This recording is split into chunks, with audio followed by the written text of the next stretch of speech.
Hi there, my name is George, and I help independent creators launch their products and games. On this podcast, those creators share their journey from an idea to an actual product and everything in between. Today's guest may be the most successful European Kickstarter creator of all time. He has raised more than $11 million from over 76,000 backers combined with his company, Mantic Games. Welcome, Ronnie Renton. Hi, thanks, George. Hello, everybody. That's no small feat, being one of the most successful European Kickstarter creators of all time. So we're definitely going to dive in and find out how you did that. But for those who don't know you, what is Mantic Games and what does your company do? Okay, so Mantic Games is a gaming company, but tabletop games, not computer games. It's based upon, and it started out and still has at its core DNA the collecting and painting and gaming with miniatures. As we're now getting a little bit bigger, we're branching out into some other licenses, properties that might not include miniatures, but often we've already had the miniature license for it, say Hellboy, where we've now gone on and done a role play game and a card and dice game. But yeah, at its heart, I was a Warhammer fan when I was a kid, and I worked there for a number of years, and then realised there was opportunities in the market to combine licenses and IPs I love and ones I wanted to create with an audience that was hungry for those kind of things. You are coming out soon with a game based on the 90s computer game classic Worms. We'll get to that in a second. So that's where your company currently stands, releasing these incredible games based on licenses, sometimes originals. But let's go back to the early days. I was looking at your LinkedIn. You were the global marketing director at Games Workshop. Now, for those of you who are listening or watching and are not into games, even if you're not a board game person, you've walked past one of these stores where they sell Warhammer and miniatures and paints. What was it like in the 90s being global marketing director at Games Workshop? Okay. In the 90s, I was there. I was one of the sales directors doing different markets. It was a time of real great fun. It was going from being a 10 million to £100 million business. So every week and every month and every day was different. And then latterly, what they'd found was that the studio made great products, but they weren't thinking about anymore how they marketed that to a global audience, both internal and external communications, the types of product they were making. And so between 2000 and 2005, that was when I was the global marketing director. And what I was bringing was the passion that I had as a hobbyist, combining with the experience that I had as sales, and I'd done an MBA at this point as well, to make sure that the business aspects of the product development met up with the business needs of the sales divisions. The UK was no longer, while it was the largest market, it was by then only 30% of sales. So it was an international global company by this point, and making sure that they had access to the same information that the UK did, making sure that the marketing was just as relevant globally as it was locally, was the challenges there. What were some of the biggest lessons you learned working at such a massive gaming company about running these gaming businesses at scale? I think some of the big things were what could be sorted out quite quickly when you're a small company, which is things like logistics, becomes a major problem when you're a big company. So can take a week. We can all go down and pack for a day. Let's all help them out. Turns into out of stocking products for 6 months, and it's costing tens of millions of pounds worth of sales. The global nature of the product was interesting. We'd all been conquered as kids. There was Games Workshop stores along the street, and you went along and you started collecting miniatures. When you put those same things in Spain or in France or in Italy or Germany, at different speeds, but they eventually started building up their own following and their own fan base. And then what was most interesting was that 80% of the sales are going to come from 20% of the lines. Is so hardwired. And one of my final projects was reformatting all of the stores, and how incredibly accurate that 80-20 rule is. And so no matter how big you are, and we're just doing it at Mantic now, we go back and looking at the range because we'd come from a smaller place, the range had spread. It had got big and unwieldy, and hey, I need this figure, I need that figure. But you know what? You're going to get 80% of your sales from 20% of your lines, and make sure they're what's presented well and explains well, because people are always looking for new things to start, and that's find out your core sellers and look after them. You come out of Games Workshop, a decorated career in gaming, and for some reason you decide to branch out on your own. Yeah. So I evaluated some business opportunities. There was one that I specifically left for. The Games Workshop had gone, as far as I was concerned, in its current guise, X growth, which is what happened for the next 7 years. It stagnated at 120 million. The only variation was the exchange rate. So I'd stopped learning. My MBA was heading into the distance. I'm mid-30s now, late 30s. If I don't do something now, I'm not going to do it. And that was going to be my journey and my life. And that wasn't quite what I signed up for. If Games Workshop continued to grow, if there was challenges there, if there was some interest in tackling new things, but the chief exec had said, I want my dividends, and that's that. I was ready for another challenge. There was half of me thought, let's go and do, I've done it. Games Workshop became corporate. It wasn't corporate when I joined it. It was a £10 million company. It had taken some VC funding, but it's very aggressive, entrepreneurial, dynamic. It became corporate, but I grown up in it. So I wondered whether I should do a corporate thing. And then I just looked at the marketplace, and I just thought there was an enormous gap for Pepsi to Games Workshop's Coca-Cola, crudely. And I knew it couldn't be as close as Pepsi and Coke. There's a whole generation of gamers that are now coming to gaming. And in some ways, I think we'd have probably been better suited if Kickstarter hadn't come around, because we had one access to one thing some of the others didn't. Because of my MBA, I knew how to raise funds.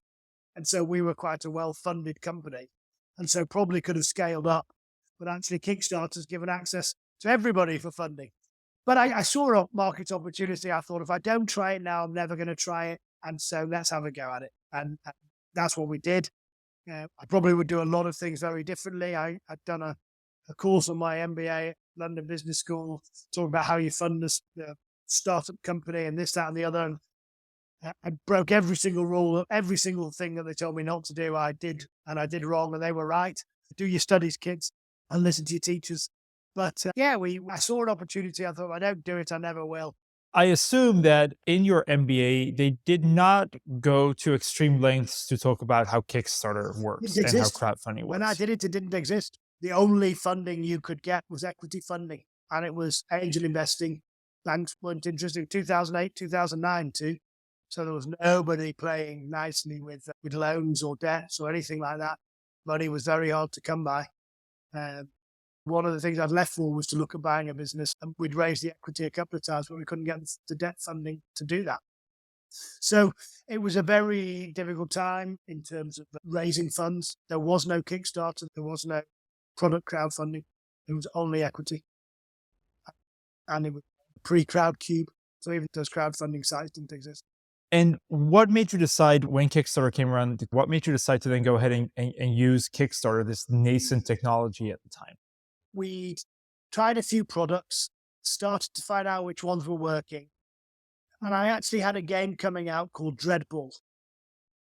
And Dreadball, I knew we'd had time enough now to make the game, make the miniatures. The gameplay was very sharp. The art was sharp. The sculpting was very good. I knew it would be a successful product coming from where we were coming. And I'd seen somebody, a company called Cool Mini, do Zombicide. And they'd done this thing called Kickstarter. And a few other people had come to me and they'd done little bits of MDF to do some terrain, and they'd done $20,000, $30,000. And that's what we were doing on the web at the time in a month. And our sales were probably only double that. And so we were $40,000 a month, 20,000 direct, 20,000 through our partners. And this Kickstarter going out. So one night when I couldn't sleep, you worrying about paying the bills and everything else, I just went on and looked at all these different projects that were on there. And I thought, this is what we do. We make great products and we sell them. And what this is saying is help us make great products. And just recently, I've just done the basic set for Dreadball, and it was looking like we were going to make the miniatures in metal. Charm of metal is there is no upfront tooling cost. but there's no economies of scale. You just hand pour them. And it was the medium of choice back in the 2010s. If you're having a low volume of something, and the numbers just weren't quite there for plastics at the time. Plastic tooling was really expensive. The quality was hit and miss depending on where you were using. And I thought, if we put this on Kickstarter, we might be able to just get the tooling money we need to make these in plastic. And if we can make them in plastic, we can then really get that game out there and make it a huge success. And I'd already designed it for a trade release. The product was designed for a trade release in the way it's coming, in the way and everything else.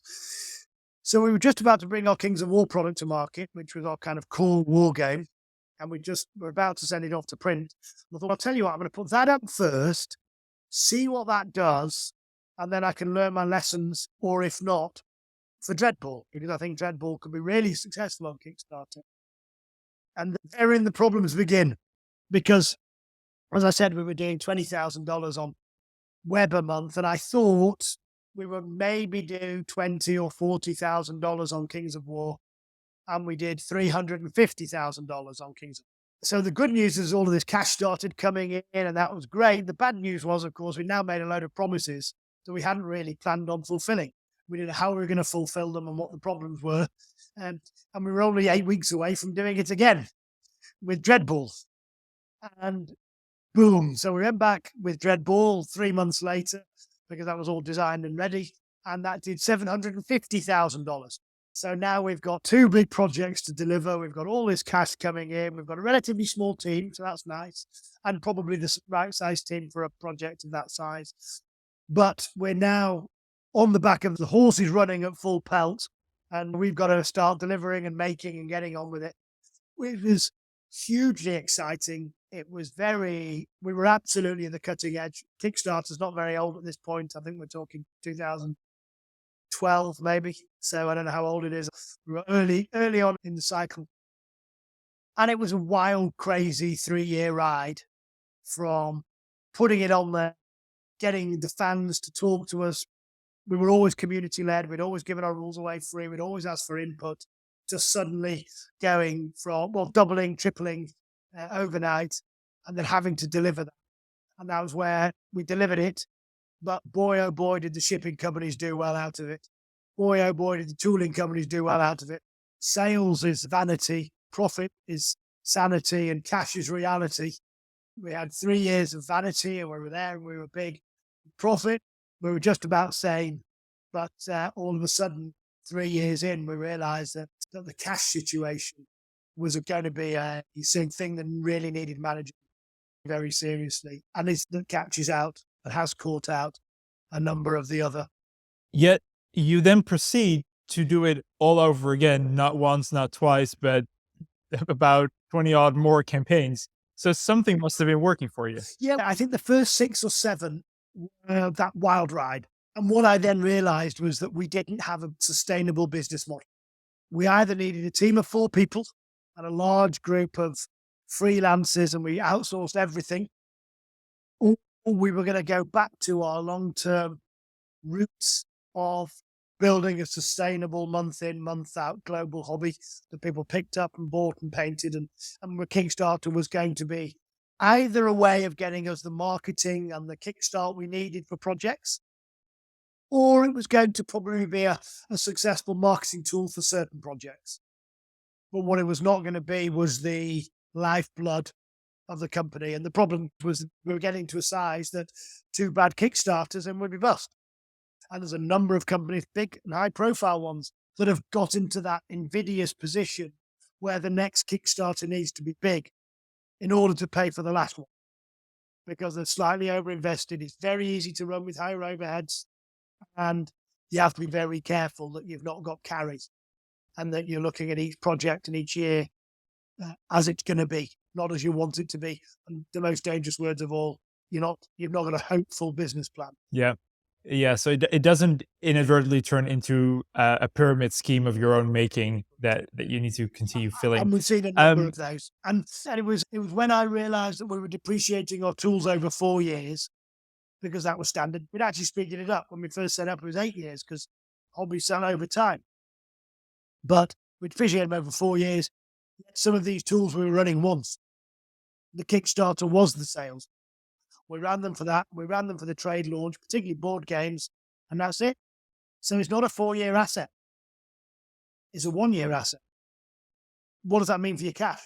Because, of course, if you're carrying 3 years of depreciation, so 75% of the tool value of, let's say, 300 grams of the tool value, let's say 400 grand, that makes it easy. You're carrying 300 grams worth of nominal profit, but there's no cash there. What are you going to do? How are you going to? It's not going to help. So it was a real revelation. That's when, and I think Dungeon Saga was the one where I said, okay, let's just turn this on its head. Let's sell lots of stuff, but let's spend lots on tooling here. We've got a little bit of carry, and more importantly, we need to be making products that are going to sell for the next 5 years.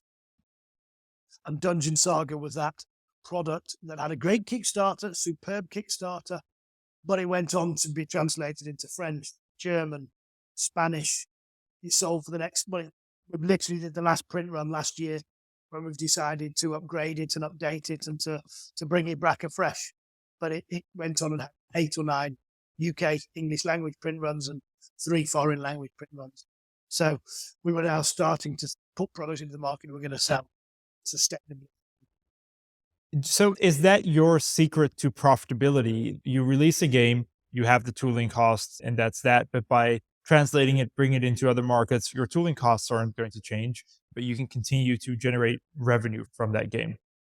I think that is our business plan, and it's one that I'm interested in doing because of the sustainable nature of a miniature gaming, market. And we have this legacy with Kings of War that is now a brand. It's a globally played game. It's growing. We want to grow it more. So we're committed to the longevity route of month in, month out sales and channels, as opposed to a small, neat type team that comes in, sit. But you've all got to have some skin in that game. Whereas everyone else is saying, well, you know what, you just pay me to do a job. I'm turning up to do this job, and it's harder now than it is here, because if the Kickstarter's good, you're all happy and hey, there's money coming in. And then if the Kickstarter's bad, and it's very important that you either have a team approach there, you say we all benefit from this or we don't, or you've got a sustainable, more normal business model. And it's quite hard to have a foot in each camp. So if equivocally people ask, I would like my business to be at break even without any Kickstarters. That would be the ideal holy grail. Fast forward to today, we're about 10 years later now. What does the company look like today? So we're just going through a little bit of a transition. We're hitting that 30 staff level, 25 staff, which is where under 20, I think, and I think the reading supports this. It's one team doing one thing. You can all pull together. Going into the pandemic, we were there, and we were just slowly managing this transition into a department head team where the teams needed to talk. I was getting out of the day-to-day. And then overnight, everything changed. And what happened was the hierarchy kind of collapsed. The release schedule changed. There's no point selling things if the stores aren't open. Sales flipped online. And then coming out of that has been really quite a difficult transition, because all of our attention was on ops. Sales were easy because everyone was sat at home. We were running Kickstarters that I would have thought would do 100,000, did 500,000. At the time, you don't think of it. It's Hellboy. Of course it's going to, oh yeah, of course, we're brilliant. We just know what we're doing. We know our customers. Not they're sat at home with absolutely nothing else to do and nothing else to spend money on. And so they're going to give it on board games. So we got sales maintained, but our operations were challenged. So my efforts were, the cost of a shipping container went from $2,000 to $20,000.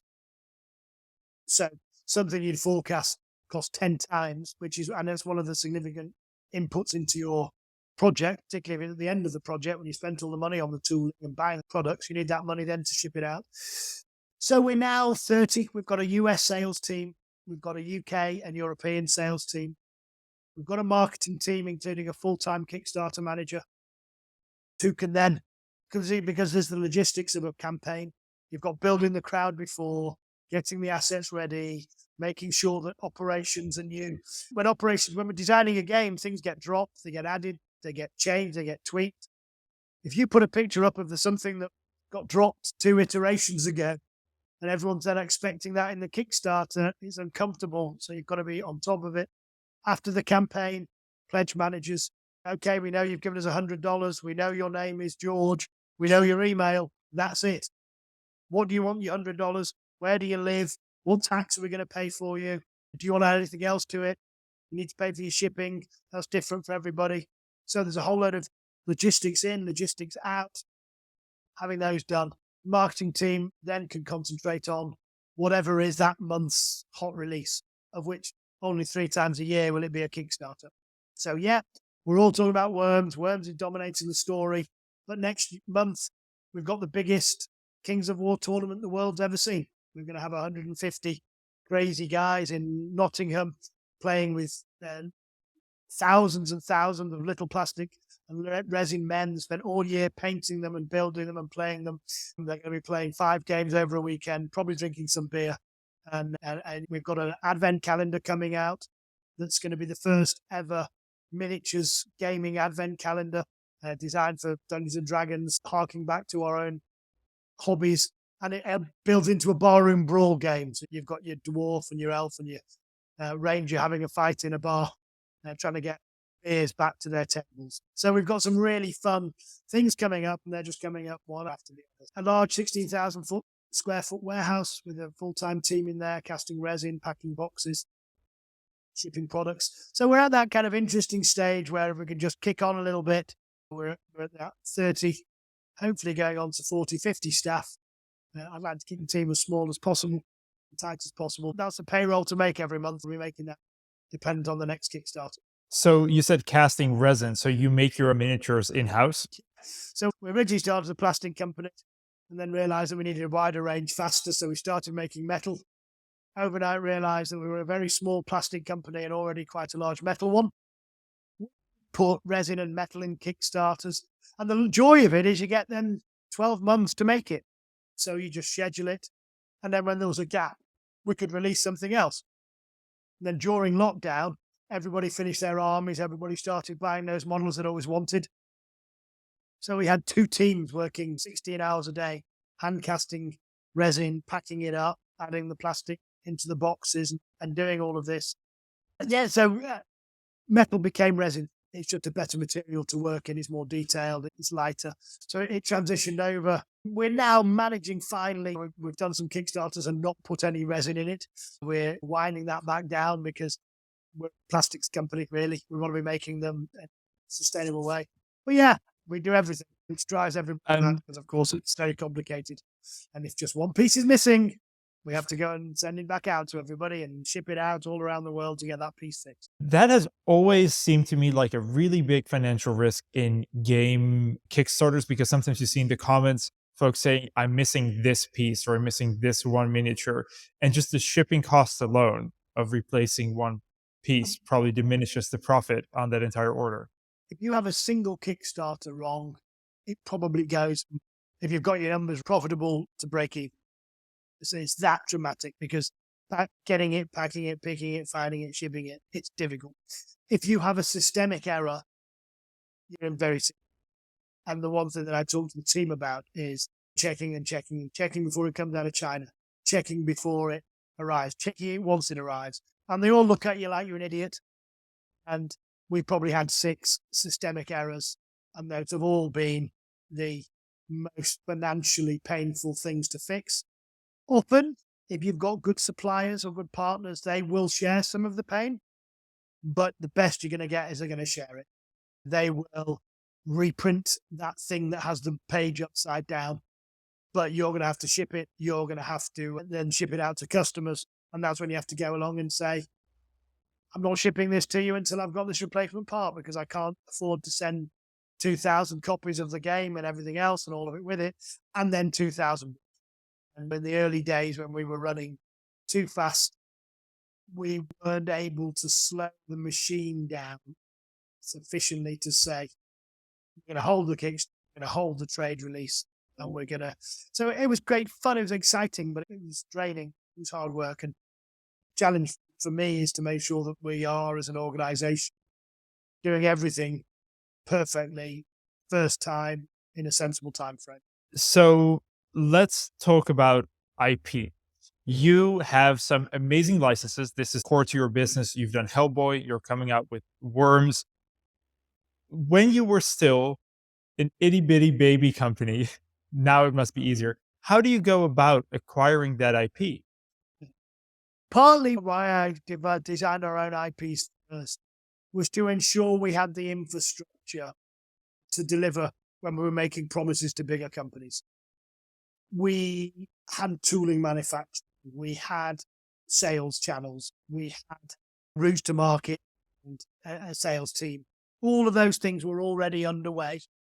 And then actually, I knew we were going to do it at some point, but then the Kickstarter had really got us going. We were doing our own IPs, one after the other.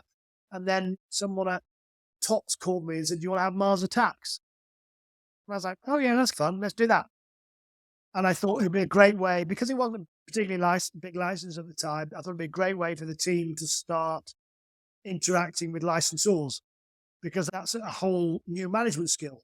But we had the others. We had the ability to deliver Kickstarters. We had the ability to make games. We had the ability to sell those games. So it was just one additional skill set, which you do with the licensor, which is challenging. And if you think it's not going to be, you're missing that they are a major stakeholder, and that's their IP. They care about it, probably even more than you do. Once we'd done that and got it out of the way and digested it and understood, I said, okay, now we're ready to go on to the next stage. And then I literally got on a plane, had someone that knew a lot of people, met him for lunch.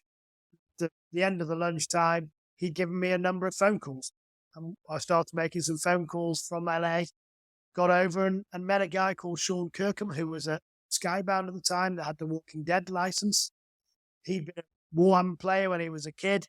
He actually sat to me in the office. I said, "Are you running a Kickstarter right now?" I was like, "Yeah, we're running Dungeon Saga." Holy crap, I was looking at that this morning. Me and my friend were looking at backing that. So it felt like a little bit of fate. And we managed to get a deal. We managed to do the Kickstarter. We managed to get a great trade launch, which was always a long-term plan with that. It was going very well. And all of a sudden, then you can start going to licensing expos and you can go to BLE in the UK. And when you say, "Oh, I don't have any licenses," or "I have Mars Attacks," they say, "Okay, tell me what you are." When you've got the Walking Dead at the prime Walking Dead, they say, "Oh, sit down. Do you want a coffee? Would you like a glass of water? We can talk."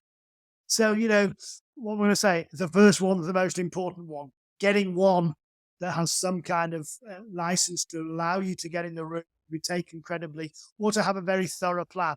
You are going to be dealing with people who are serious players. With you, if it's an IP that you want, other people are going to want it. And how are these deals structured? Do you pay a certain fee upfront to secure the license and then a Yeah, royalty? How does that work? usually there's an advance, and that is directly proportional to the size of the opportunity and the proven nature of the opportunity.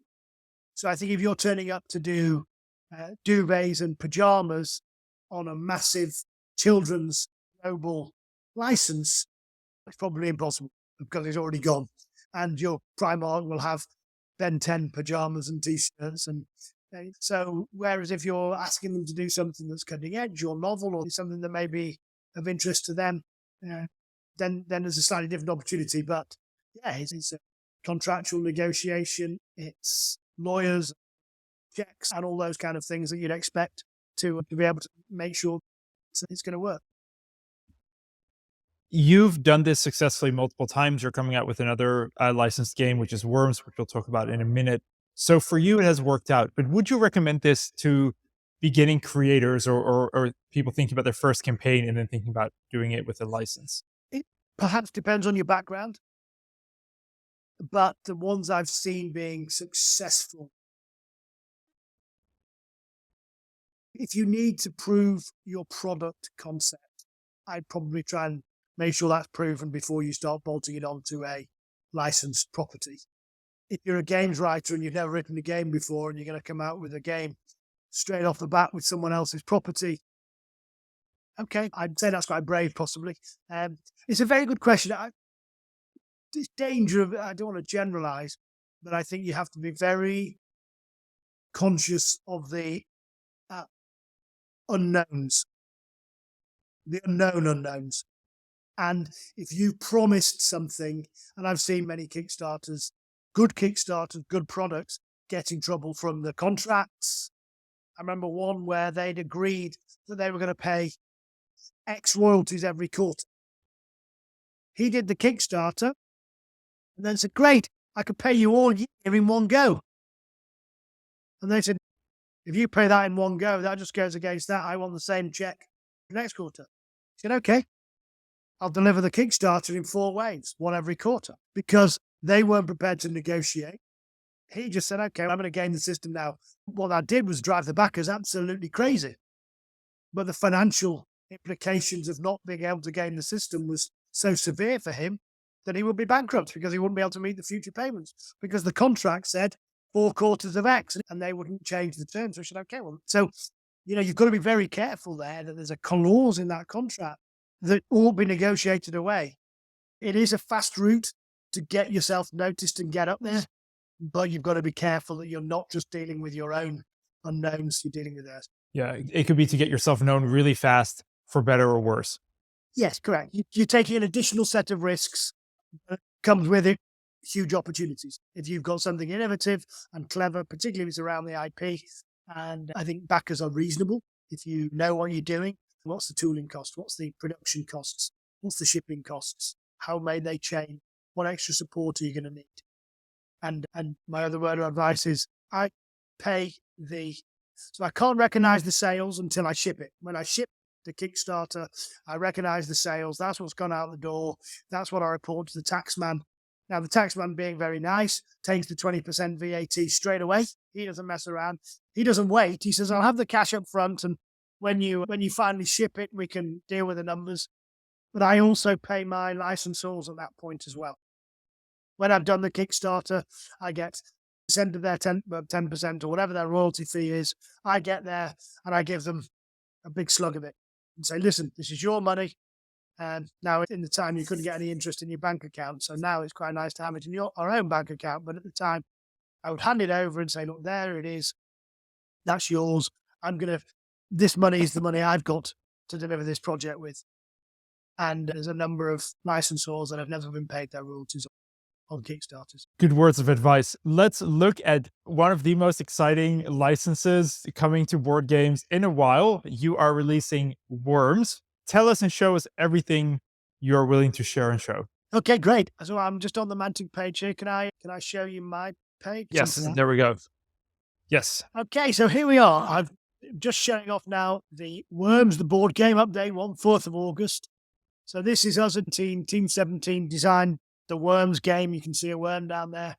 Back in the 90s, huge popular computer game where you basically shot the living crap out of everybody else who had a team in the Worms, and you kill their worms and have fun with each other. And there is us down. That's the games designer, Jack, and our operations director, and this is Greg from Team 17. And we've created a board game that recreates the kind of chaos and mayhem of the 1990s computer game. You scatter your worms around, you all have a few starting weapons, and then you'll draw from the weapons deck up here as you get loot, as you get crates. And these will allow you to pick up new weapons. You'll blow up the oil drums, mines will go off, you'll shoot each other. But in typical Worm style, it never quite happens exactly as you plan. So your genius field marshal skills will come up with the most cunning of plans, my lord, and then it will go horribly wrong because the wind will take it, or it'll blast in the wrong area. And invariably, with a few little dice, it'll end up landing on yourself and blowing your own worm up. But the stars of the show are the worms, and these are some of the little sculpts we've done. And it just gives real character and real fun to your games, so that you can, you put your little colour counter, pick your own team, and off you go. So who doesn't remember these and love these? It's coming to Kickstarter in late August, about August the 22nd. Come join us. It's going to be a fun ride. Every single day we're going to be adding extra things to the pledge. So it'll be good value on the first day and extremely good value by day 17. This is because the more help and the more support we get, the bigger the campaign will be. And we want to pass those savings onto our fans. The link to this will be in the show notes of this episode. So if you want to get your Worm set, click in the link in the show notes. It will be there. Ronnie, thank you so much for sharing your rich history in the world of gaming entrepreneurship and still being super active and coming up with amazing things like Worms. Do you have any parting words of wisdom for aspiring Kickstarter creators that you'd like to share? No, I think the key words that I've said, and a few times I've been asked to talk about it, is the clues in the title. When it talks about crowdfunding, make sure you can tell who is your crowd. A lot of people, particularly if you come with your MBA training and your business, you think about the funding, you think about the numbers. What's in it for the crowd? Where are you going to find them? How are you going to talk? And I think if you can do that, then you've got a very good chance of a successful crowdfunding project. Ronnie, thank you so much. Thanks, George.